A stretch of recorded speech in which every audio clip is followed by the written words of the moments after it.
Search Virgin Media Bundles. Welcome to QuickBooks. Manage your small business finances with it. Customize and send invoices in seconds. Get paid faster. Automatically calculate self-assessment and VAT. Run payroll with ease. And connect everything to your bank account. All using an effortless solution that's great for accountants and used by over 1 million small businesses. QuickBooks makes any place your place of business. See your finances in a whole new way. Search QuickBooks today. Now with up to 50% off for your first 6 months. QuickBooks. Your accounts and taxes done. Welcome back. You're watching Ian King Live. A year of political and economic uncertainty with the Brexit referendum, and now a snap election has taken its toll on UK managers, we discovered today. More than a third say the decision to call an election has had a negative impact on their organisation by causing more uncertainty. 41% feel more stressed, 48% have more work to do, and 32% are working longer hours than a year ago. And looking ahead beyond the election, just 19% favour a hard Brexit. Well, Francke is the Chief Executive of the Chartered Management Institute, which carried out the study. So, Anne, you've identified a sizable minority who say that that the elections made decision-making harder. Are they in the private sector or the public sector predominantly?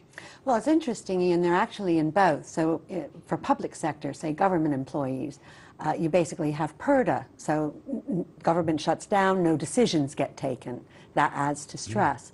For private sector employees, the uncertainty over things like the freedom of movement and EU nationals working in the UK delays investment and hiring decisions. Now, you've asked people what they want to see coming out of the election, what the priority should be for the new government, and a lot of them are saying stopping Brexit. I mean, a lot of the people that you spoke to, though, are in London and the South East, which were big Remain voting areas. Is that a bit of a self-selecting survey?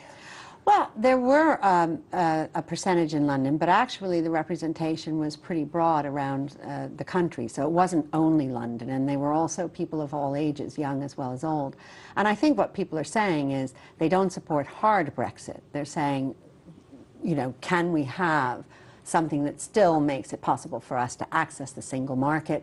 And we are worried about the fate of our employees that are EU nationals currently in the UK, because if they're not protected, who will do those jobs? What's quite surprising, though, is that, I mean, clearly the business people to whom you've spoken and the managers you've spoken to still regard Brexit as front and centre, the biggest priority for the government. It seems to have slipped down the sort of rankings in terms of being a priority for the general public in terms of how they're looking at the election. Well, I think part of that is true, but I think if you look at the other priorities that people were talking about, what they're very concerned with is that the government pick things that are going to boost the productivity and well-being of workers in the UK. So things like investing in capital infrastructure and also investing in skills. So for the managers that we asked, those things are very, very important for their well-being and for them to make a better managed Britain, a more productive. The Green Party launched its manifesto today. They're promising a 3-day weekend. I mean, that could boost productivity, couldn't it, if we get the same output?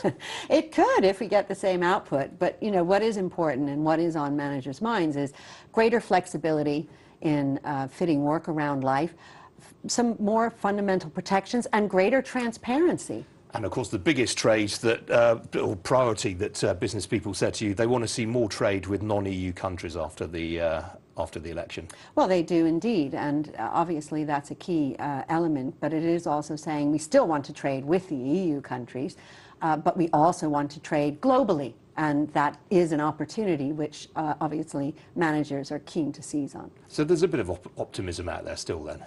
There absolutely is a bit of optimism. I think the uncertainty wears people down. All right, I'm Francke from the Chartered Institute of Management, Chartered Management Institute even. Good to see you. Thanks for joining me. Thank you. You've been watching Ian King Live. A reminder, there's video content and analysis on the business pages of the Sky News website, including my analysis today on the Church's finances. Plus, there's our interviews on the Sky News YouTube channel. Next up, it's Sky News Tonight with Dermot Murnahan. I'm back tomorrow. Hope to see you then. Thanks for watching. Good night.